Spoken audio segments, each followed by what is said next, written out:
Gepleýär Azatlyk radio. Öňüňizde saglyk hormatly dinleýijiler. Pragada studiýada Kepitaniň jemi bilen men ýogşan anawra. Bu hepde Azatlygyň websaýtyny iň köp okulanylaryň başyny serhetde açyk boldy. 4 serhetçi öldürildi. Onlar sadam yaralandy diýen atlan çap edilen habar çekýär. Türkiýede işdeş ýoldaşyny öldürmekde aýplanýan türkmen migranty 16 ýyl türme tutuklugyna höküm edildi. Türkmenistanyň häkimetler öz raýatlarynyň demirgazyk Kipre gitmegini çäklendirýär. Türkmenbaşy köçesinden ulagly geçen denanlara ceza garaşýar. Kerkide gulluk edýän eskerler pagtaý berilen ýerlerindäki agyr şertler aýdyp enatalaryndan kömek soraýar diýen atlan çap edilen habarlarymyz hem bu hepde iň köp okulanylaryň bäşligine girdi. Bu hepde iň köp dinlenenleriň başyny Maryanyň büdje diýişgärlerinden pagtaý üçin 300 manat ýygnalýar diýen atlan çap edilen gepleşik çekýär. Azyk kıtçylygy Aşgabatda ýumurtga marda towuk buğdy çäkli meçörde satyrly. Garaşsyzlyk bayramynyň öňýän Türkmenistany internet hassa haýarlady. Ilaty hüdürlenýän paketleriň görnügi ýok. Türkmenistany häkimetler öz raýatlarynyň demirgazyk Kipre gitmegini çäklendirýär. Serhetde açyk boldy. 4 serhet öldürildi, onlar sadam yaralandy diýen atlan çap edilen habarlarymyz hem köp dinlendi. Bu hepde iň köp görülenleriň başyny asyrlaryň sunugaty Türkmen alawaý Berdimuhammedow yerli itleri gasp etdi diýen atlan çap edilen video çekýär. Türkmen görnüşleri 37-nji hepde atly foto sergimiz hem köp görüldi. Azat adalga, adam gaçakçylygy, Ukrainanyň Merkezi bankynyň odolky başlygynyň öýü ýanýar. Gürjistanlylar prezident güne geçmesine garşy protest sürdürdiler diýen atlan çap edilen videolarymyz hem köp görüldi. Bu hepde iň köp gurrun edilenleriň başyny Berdimuhammedowyň Türkmen alawaý mukaddes henide çenli ýazylmadyk mertebeli kitap boldy diýen atlan çap edilen habar çekýär. Hormatly dinleýijiler, siz hem azatlygyň bolýan temalaryna goşulyp öz pikirleriňizi aýtmaga, tejribeleriňizi paýlaşmaga çagyrýarys.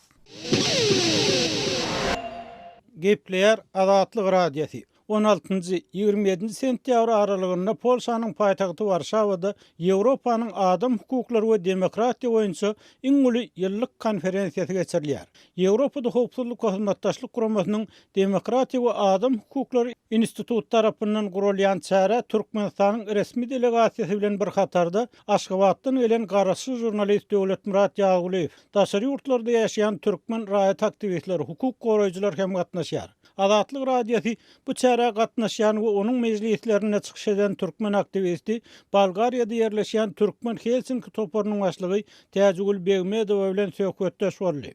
Наконец-то уже второй год подряд туркменская делегация принимает участие. Türkmenistanyň resmi delegasiýasy bu konferensiýa ahyryna tapgyr 2-nji ýyl gatnaşýar diýip Begmedowa öňki ýyllarda türkmen aktivistleriniň gatnaşýany üçin Warşawadaky ýyllyk maslahatdan çeke duran Türkmenistanyň käbir ilerlemeleriň bolanlygyny belledi we türkmen delegasiýasynyň wekilleriniň aktivistleriň aýdan zatlaryny dinlemegini ajaýyp diýip häsiýetlendirdi. Но они присутствуют и слушают выступления туркменских активистов. Это прекрасно.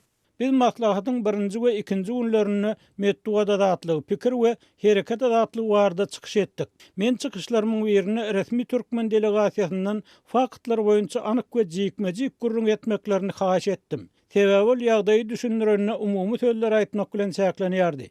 Men meseleniň ödenine geçmegi haýyş etdim diýip Begmedow şu ýyl Sultan Asylovanyň näme üçin Gürjistana goýberilmänligini, şu ýyl Tomus öz aýallygynyň 2-3 günlük syýahat üçin Özbegistana näme üçin goýberilmänligini soranlygyny gurrun berdi. Hukuk goraýjynyň sözlerine görä onuň başga agdalarynyň ýurtdan çykmagyna 50 ýyllyk gadaganlyk girilipdir. Türkmenistanyň resmi delegasiýasy jurnalist Asylowa baradaky soragy Sultan Asylowa jurnalist dälip ören geň jogap berdi. Ответ у них был очень странный, что Султан Ачилова не журналист. Ну, извините, свобода передвижения, право свободы передвижения обладают все члены общества. Каждый человек имеет право. Bagyslan, hereket azatlygy jemgyýetiň ählak zatynyň hukugy. Her bir adamyň hukugy bar.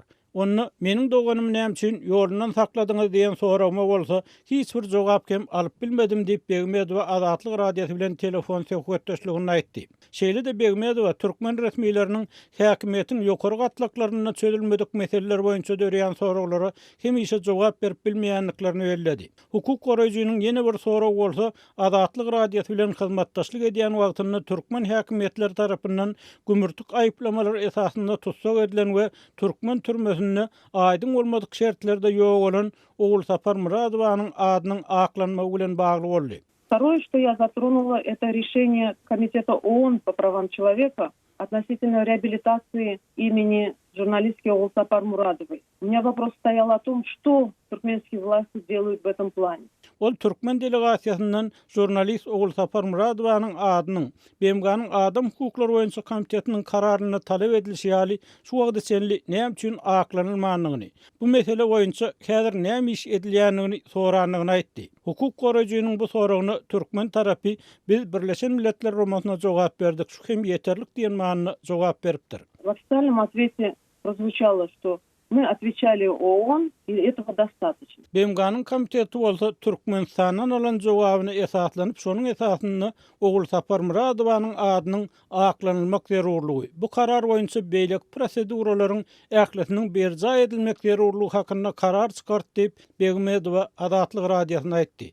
Комитет ООН получал ответы Туркменистана, и на основе этих ответов было вынесено решение о необходимости реабилитации имени Огул Сапар Мурадовой и о необходимости выполнения всех других процедур относительно этого решения. Emma hukuk goraýjynyň bu sözleri hem jogapsyz galypdyr.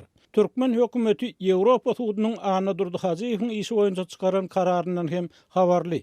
Emma biz türkmen tarapynyň Ana Durdy Hajiýew wagtdaky aklama kararyny hem görmeýär diýip Begmedowa sözüni dowam etdirdi. Туркменское правительство также в курсе о решении Европейского суда по кейсу Анадурды Хаджи. Мы не видим реабилитации со стороны туркменских властей. Şeýle de Begmedowa beýleki ýurtlaryň şol tanyny goňşy Özbegistanyň misalyny garaşylýan özgörüşlikleriň az da bolsa bolýanlygyna üns çekdi.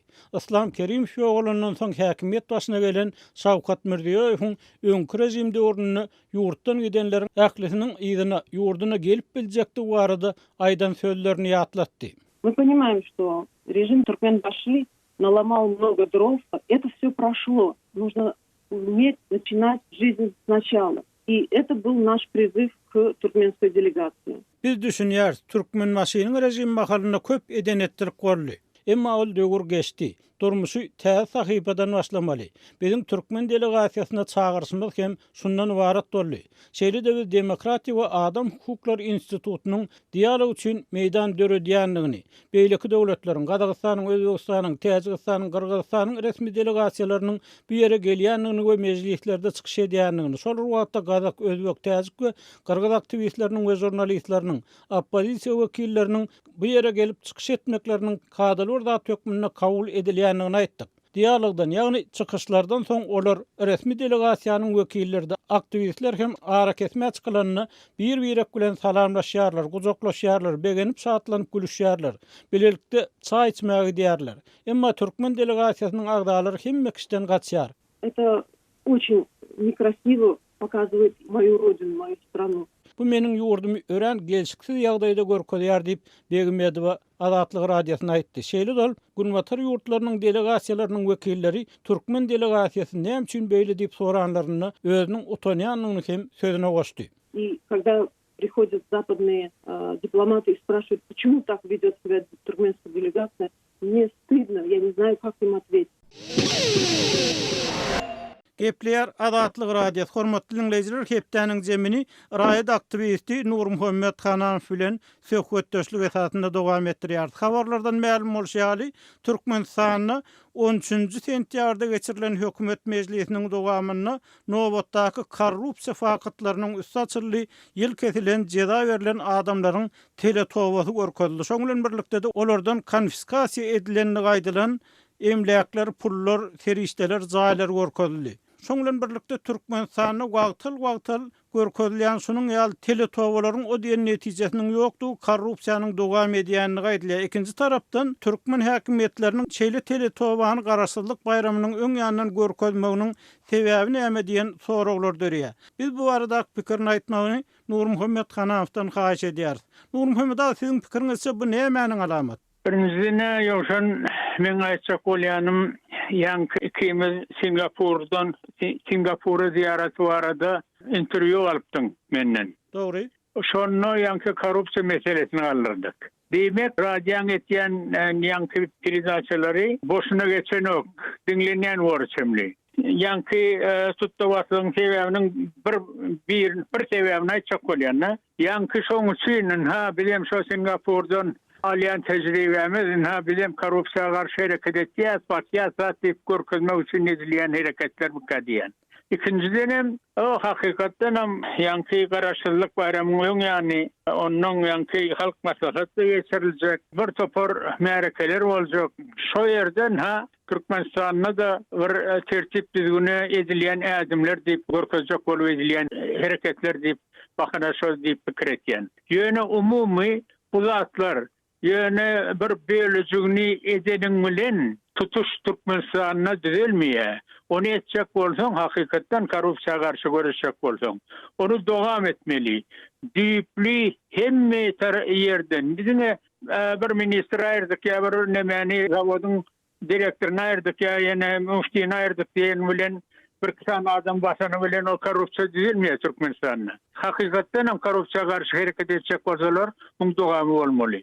Nur Muhammed, siz prezidentiň Singapur sapary bilen barlykda edilen söhbetdeşligi ýatladyňyz. Şoň bilen birlikde de Azatlyk radiýasy has saparlar. Bu saparlarda şo nowatlary öňe süýşürmek üçin korrupsiýanyň hem belli bir rol oýnaýanlygy hakynda hem Azatlyk radiýasy ýygyderli gepleşikler berip gelýär. Şoň bilen birlikde de bize gelip goşan habarlara görä ýyl içinde şo haýsy ministriň ýa-da haýsy ýokary derejeli adamyň nähili ýaşaýanlygy, haýsy prokuroryň ýa haýsy sudyanyň ýa haýsy sülçüýniň nähili jaýynyň bardygy, nähili maşinanyň bardygy beýlekler bilinýän zatlar. Ýagny kimin korrupsiýa ulaşanlygy ýa ulaşmanlygy görünüp dur. Türkmenistan bir uly ýurt däl, adamlar känel diýerler adamlar. Emma häkimetler aýda ýyllaşynyň ýaly saýlap seçip görkezme netijesinde suud edýärler. Şoň bilen birlikde de şo suudlarda aýdynlyk ýok. Olar ýapyk gaplaryň aňyrtynda geçirilýär diýerler.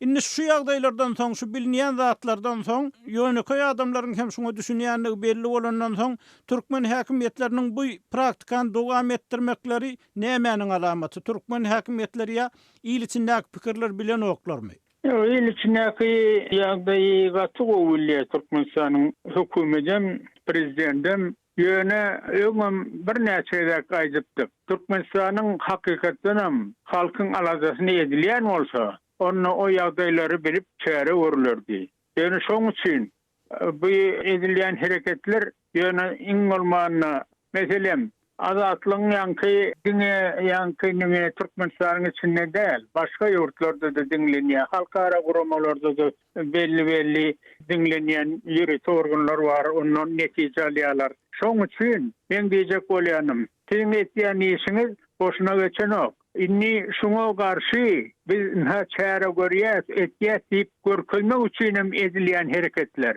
Ýöne bulan aýtmaly. Dowamy bolmasa hiç wagtdan düzelmeýär Türkmenistanyň ýagdaýy. Nur Muhammed, bagyşla sözüňizi öwleýin. Siz şu halkyň aladasy edilmeýär diýen pikiri öňe sürýärsiňiz. Emma Türkmenistanyna şu bolup geçen zatlar korrupsiýa bilen bagly ýaýrayan maglumatlar Türkmen hökümetiniň öz awraýyna däl, özüni awraýdan sürýär. Türkmen hökümetiniň daşardan maýa çekmek üçin edýän tagyrlarlar netije bermeýär. Şu ýagdaýlar sebäp bilen maglumatlar gelip gowuşýar da bize. Indi şu Türkmenistanyň hökümeti öz awraýyny gowlandyrmak üçin korrupsiýa meselesini birinji, ikinji diýileni nämeler etmeli şu siziň pikiriňizçe? Ýa-da şu praktika ýene dowam etmelimi? Ol ýa-ni korrupsiýa hakykatdan hereket edilýän bolsa Türkmenistanda, şonuň hakykatdan ýurtdaşynaky iň bolmany investisiýan guramalary görkezmek üçin ýurtyň içinde ýaşaýat diýip şonu anandyrmak üçin bu işler dowamy bolmaly. Ýöne ýanka içmeýäli.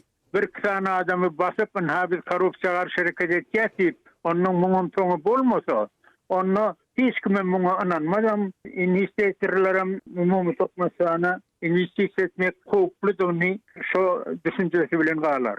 Hormatly dinleyijiler, Nur Muhammed Hanafi bilen Türkmenistanyň soňky tutawatlyklary teletowalar bardaky söhbetdeşligimizi dinlediňiz. Eýdem Türkmenistanyň korrupsiýaga garşy göreş ýa-da teletowalar praktikasy boýunça sizde nähili pikir garaýşlar bar? Şoň bilen birlikde Türkmenistanyň korrupsiýaga garşy göreşmek üçin, korrupsiýanyň köküni köglemek üçin anyk nämeler edilmeli? Bu arada bize pikirlerinizi, garaýşlaryňyzy ýazyň.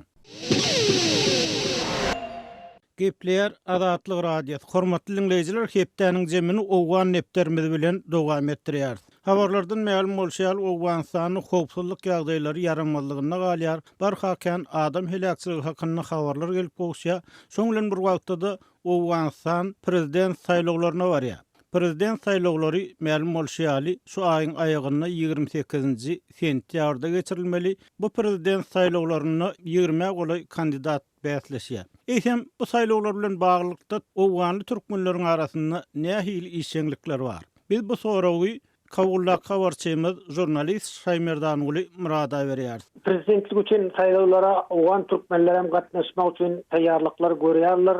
Owgan türkmenleri hem onun için yığınakları geçiriyorlar. Mazar-ı-Şerif şehrinde, Cevizcan vilayetinde, Faryab vilayetinde, Payitaht Kabul'da, Gündüz vilayetlerinde Türkmenler tarafından yığınaklar geçirildi. Elbette Türkmenlerin her toparı bir kandidatı kolda yığınaklar geçirdiler. Misal için Kabiri şu Owganistan'ın önkü howpsuzlyk kulluğunun başlığı Rahmetullah Nebili kolda yığınak geçiriyor. Kabiri Döwlet Saz topar diýilýär. Prezident Ganynyň toparını kolda yığınak geçiriyor. Kabiri hazırki Owganistan'ın baş hakimiyetinin dolandırıcısı Doktor Abdullah Abdullah'ı kolda yığınaklar geçiriyor. Türkmenlerin geňeşi bar. Şu Türkmenlerin geňeşi Prezident Ganyny goldap hazır şonun bilen şonun kampaniýasyna gatnaşyp berdiler. Saýlaw kampaniýasyna bileki Cevizcan vilayatynyň öňkü hakimi Roz Muhammed Nur bolsa, şu Doktor Abdullah Abdullah'ı goldap onun kampaniýasyna gatnaşýarlar. Türkmenler şöyle bölek bolup her bir topara ýerinde durýar. Ondan soň şol Rahmetullah Nebil öz için 3-nji orunmasar edip bir Türkmen ýaş ýigidini belledi. Şonuň üçin Türkmenler ona berendi. Türkmenler köplenç so Rahmetullah Nebil'e ses berer diýilen çaklama bar. Indi türkmenler bu kandidatlardan esasan näme garaşýar? Olar näme üçin olara gol ýapýarlar? Şu arada aýdýarlarmy türkmenler? Esasy olardan talaby, olardan esasy garaşýan zady şeýle türkmenleriň kadrlary bar. Türkmenler soňky günlerde, soňky döwürlerde ýokary okuw jaýlaryny bitirdiler. Ýokary okuw jaýlarynda okap geldiler, şeýle ýurtlarda okap gelýärler hem köp. Şonuň üçin türkmenleriň haýyşy şu döwlet ýokary wezipelerine, döwlet wezipelerine türkmen ýaşlaryndan, türkmen kadrlaryndan ýerleşdirilse diýip sol kandidatlardan şeýle talap var. Hemen Türkmen owalarynda ösüş işleri bolsa, Türkmen owalarynda ösüş işleri bolanýok. Türkmen diliniň ösmegi, Türkmen edebiýatynyň ösmegi boýunça şu täze hökümet alady etse diýip şeýle türkmenleriň soraglary bar. Şu kandidatlar ösüne höderler. Kandidatlardan häzirinde kimin gazanjagy belli däl. Haýsy gazansa şol indi prezident bolardy. Şonuň üçin hem türkmenler bölünşipdirek. Her kim bir topardan näme kandidatyň izinde duraýly. Biri gazan bilmeýän ýerinde bölekse gazansa ol türkmenler üçin peýdaly bolar. Şonuň üçin bölünse hem ziýany bolmaz diýip özara alalaşyp şeýle bölünip şu her kandidatdan himayet ettiler. Şu saýlawlarda ýeňiş gazanar diýip pikir bildirilýän, çak edilýän kandidatlardan. Dogry. Indi türkmenleriň talaby, Owganly türkmenleriň talaby çok ýa-da islegi kandidatlardan esasan medeni hem siýasy meseleler bilen bagly. Ýagny türkmenleriň medeni meselelerini iterip bermek, gollaw bermek, ikinji tarapdan türkmen kadrlarynyň ýokary çekilmegine, türkmen kadrlaryna hasken ýol açylmagyna kömek isleýärler. Eýsem Owgan türkmenleriniň ykdysat talaplary ýokmy? Bu täze kandidatlardan türkmenler Owganistanyň ykdysadyetinde nähili orun almak isleýärler. Bu arada pikirini aýdýanlar ýokmy? Hukman bar şol birinji, ikinji şu talaplary ýa şu islegleri hem şu ykdysadyet boýunça, hususan şu türkmen halyny ösürmekde şu täze hökümetiň alada etmegini soraýarlar. Çünki häzir halinin bazary biraz tese gaçdy.